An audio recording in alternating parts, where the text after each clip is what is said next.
I'm not a big believer in big long-term plans. This is the path I want to go on because the world is so rapidly changing. You don't have a clear sense of either from a technology point of view or how consumers are going to change, how markets and regulations are going to change, that new opportunities and challenges are not just a year away, but literally 2 weeks away, a month away. So you've got to always be a lot more adaptable and agile to these external circumstances. And being adaptable and agile means you're much more willing to have your ears on the ground, like you kind of know what's going on and then just adapt accordingly. So I think that's first principle.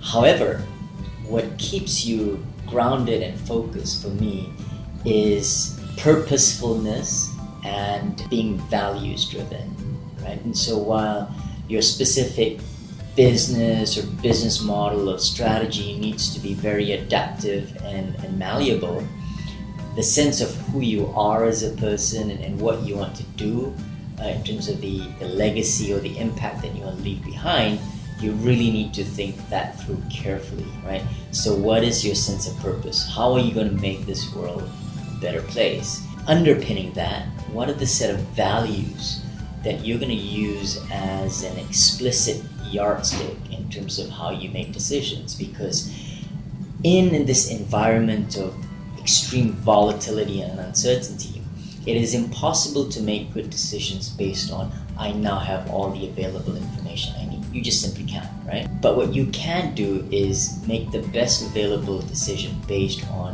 which options are most anchored to your values. So for example, for me, if someone says, look, I want to start a business. Why? Because I want to be a business owner or entrepreneur. Why? Because I want to be a unicorn. I want to own or be part of $1 billion company.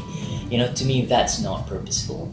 That is very me-centric, right? As opposed to how can we, truly make a difference? And I think great entrepreneurs, first of all, are very anchored on, this is a big problem in the world, and I really want to solve it.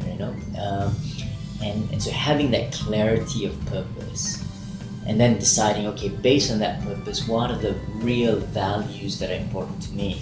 And values are not simply things that you put on the wall and a slogan that says, we're going to be professional, or our values are excellence, or values are teamwork. But it's important to also understand what are behaviors or things that would go counter to those values.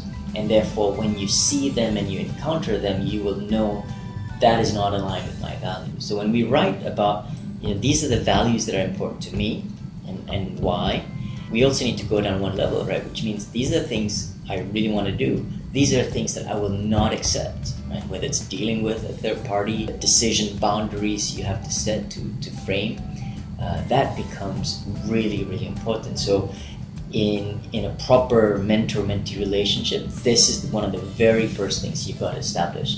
Before you get into like, okay, what's your context or what sort of feedback do you need, you got to really understand, your sense of purpose and your sense of values. They anchor the entire conversation.